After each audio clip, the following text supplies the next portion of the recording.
218 দিন মই কাৰাগাৰত থাকিলোঁ আৰু কালি মই ওলাই আহিলোঁ আৰু এতিয়া মোৰ ক'বলগীয়া হ'ল যে যোৱা পঞ্চায়ত নিৰ্বাচনৰ সময়ত মই যেটো বক্তব্য দিছিলোঁ পেহেলগামত যেটো আক্ৰমণ হৈছিল আৰু সেই আক্ৰমণৰ সময়ত তাত কোনো নিৰাপত্তাৰক্ষী নাছিলে আৰু বিভিন্ন ৰাষ্ট্ৰীয় সংবাদ মাধ্যমৰ জৰিয়তে আমি জানিব পাৰিছিলোঁ যে তাত 3 দিন আগৰ পৰা এজন নিৰাপত্তাৰক্ষী নাছিলে আৰু এই কথাটোক মই কেন্দ্ৰীয় চৰকাৰক জবাবদিহি কৰিছিলোঁ যে পেহেলগামৰ নিচিনা ইমান এটা স্পৰ্শকাতৰ কাশ্মীৰৰ নিচিনা স্পৰ্শকাতৰ ৰাজ্যত পেহেলগামৰ নিচিনা ইমান সেনচিটিভ এটা টুৰিষ্ট স্পটত কোনো নিৰাপত্তাৰক্ষী নাই পাকিস্তানী উগ্ৰপন্থী আহি গুলিয়াই থৈ 26 জন 28 জন মানুহক গুলিয়াই থৈ অনায়াসে গুচি যাব পাৰে তাৰ কাৰণে কেন্দ্ৰীয় চৰকাৰ দায়ী মই এইটো মন্তব্য কৰিছিলোঁ আৰু তাৰ কাৰণে মোৰ ওপৰত গোচৰ ৰুজু কৰা হৈছিল গোচৰ ৰুজু কৰোঁতে মোক যেতিয়া জেৰা কৰিছে মই সেইটো কৈছোঁ যে ইয়াত যদি আমাৰ ভাৰতীয় নাগৰিকৰ জীৱন আৰু সম্পদ নিৰাপত্তা দিয়াত কেন্দ্ৰীয় চৰকাৰ ব্যৰ্থ হ'ল মই বিৰোধী দলৰ বিধায়ক হিচাপে এতিয়া ভাৰতৰ চৰকাৰক সমালোচনা কৰিম নে শ্ৰীলংকাৰ চৰকাৰক নে সাউথ আফ্ৰিকাৰ চৰকাৰক সমালোচনা কৰিম ইয়াৰ কাৰণে দায়ী কোন যিয়ে নহওক মোৰ ওপৰত গোচৰ ৰুজু কৰিলে আৰু মই ভাবোঁ তাত যদি নিৰাপত্তাৰক্ষী থাকিলে হয় তেনেহ'লে ইমান বৃহৎ সংখ্যক লোকক তেওঁলোকে গুলীয়াই মাৰিব নোৱাৰিলে হয় গতিকে এইটো কেন্দ্ৰীয় চৰকাৰৰ গাফিলতি আৰু তেওঁলোকৰ ব্যৰ্থতাৰ কাৰণেই ইমান সংখ্যক লোকক গুলীয়াই হত্যা কৰি উগ্ৰপন্থী অনায়াসে তাৰ পৰা গুচি যাব পাৰিলে যিয়ে নহওক এইটোৰ কাৰণে মোৰ ওপৰত গোচৰ দিয়া হ'ল আৰু গোচৰ দিয়াৰ পিছত মোক নগাঁও নিম্ন আদালতে 15 দিন পিছত মোক জামিন দিলে তেওঁলোকে চালে মোৰ বক্তব্যটো কি বিৰোধী দল হিচাপে মই এইটো কোৱাৰ ৰাইট আছে নে নাই চাই পেলাই মোক জামিন দি দিলে 15 দিনৰ ভিতৰত কিন্তু ৰাজ্য চৰকাৰে যিটো গোচৰত আদালতে জামিন দিছে তাত ৰাজ্য চৰকাৰে হস্তক্ষেপ কৰাৰ কাৰণ বিচাৰ ব্যৱস্থাৰ মালিক হ'ল আদালত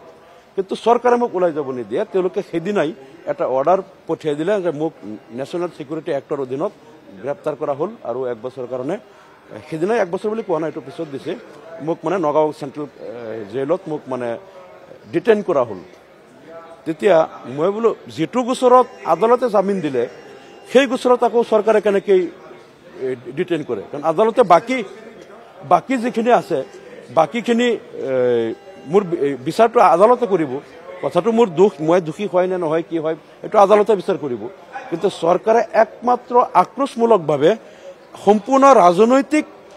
এটা প্ৰতিহিংসা পূৰণাৰ্থে মোক মানে ডিটেইন কৰি দিলে আৰু ইয়াৰ কাৰণটো হ'ল মই প্ৰায়ে বিধানসভাত সৰব হৈ থাকোঁ ৰাজ্য চৰকাৰে যিবিলাক বাজেটত যিবিলাক হিতাধিকাৰী সৃষ্টি কৰা নিৰ্বাচনমুখী বাজেট দিয়ে অসমৰ আন্তঃগাঁথনি উন্নয়নৰ কোনো কথা নাই নিবনুৱা সমস্যা সমাধানৰ কোনো স্বপ্ন নাই উদ্যোগবিলাক পুনৰুজ্জীৱিত কৰাৰ কোনো কথা নাই শিক্ষা স্বাস্থ্য সংস্থাপনৰ ভয়াৱহ ভয়ানক অৱস্থা মই এইবিলাক কথা বিধানসভাত যেতিয়া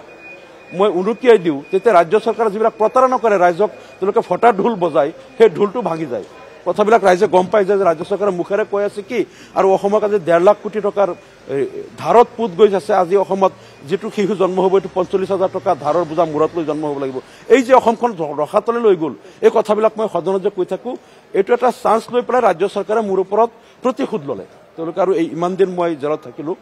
যিয়ে নহওক আৰু মুখ্যমন্ত্ৰী এইটো প্ৰমাণ কৰিব বিচাৰিছে যে অসমত মই মুখ্যমন্ত্ৰী নহয় মই ৰজা মই অসমৰ ডন মই যি ইচ্ছা তাকেই কৰিব পাৰোঁ এজন বিধায়কক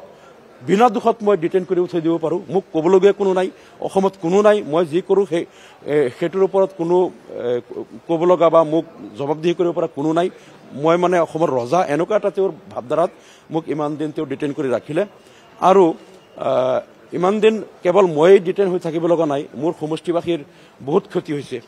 কাৰণ এই 6 মাহত 7 মাহত সমষ্টিৰ বহুত উন্নয়নমূলক কাম কাজ যিবিলাকত বিধায়ক জড়িত হ'ব লাগে বা মই বহুত অনুষ্ঠান প্ৰতিষ্ঠানৰ প্ৰেছিডেণ্ট বিভিন্ন কমিটিত আছোঁ এইবিলাকৰ বৃহৎ ক্ষতি হৈছে গতিকে পৰহি যেন মাননীয় উচ্চ ন্যায়ালয়ে এই অন্যায়ভাৱে মোক ডিটেইন কৰি ৰাখা বুলি যেটো ৰায়দান কৰিলে আৰু মোক ন্যায় প্ৰদান কৰিলে আৰু সেই ডিটেনশ্যন অৰ্ডাৰটো খাৰিজ কৰি দি মোক অতি সোনকালে মোকলাই দিবলৈ ৰাজ্য চৰকাৰক নিৰ্দেশ দিলে আৰু ইয়াৰ দ্বাৰা প্ৰমাণ হ'ল যে মোক অন্যায়ভাৱে একমাত্ৰ ৰাজনৈতিক আক্ৰোশমূলকভাৱে মোক ইমান দিন যে বন্দী কৰি ৰখা হ'ল আৰু ন্যায়ালয়ৰ ৰায়ত এই কথাটো প্ৰমাণ হ'ল মই উচ্চ ন্যায়ালয়ক ধন্যবাদ জ্ঞাপন কৰিছোঁ আৰু মই ভাবোঁ যে ইমান দিন মোক অন্যায়ভাৱে আবদ্ধ কৰি ৰাখি মোৰ লগতে মোৰ সমষ্টিবাসীৰ যেটো ক্ষতি কৰা হ'ল আজি মুখ্যমন্ত্ৰীয়ে সেই ভুল বুজি পাই ঢিং সমষ্টিবাসীৰ ওচৰত ক্ষমা খোজাটো উচিত ক্ষমা খুজিবলৈ মই দাবী জনাইছোঁ আপুনি বিচৰা বাতৰি পাব কেৱল নিউজ 18 এপত নিউজ 18 এপ ডাউনলোড কৰিবলৈ স্ক্যান কৰক এই QR কোড গুগল প্লে ষ্টৰতো পাব এই নিউজ 18 এপ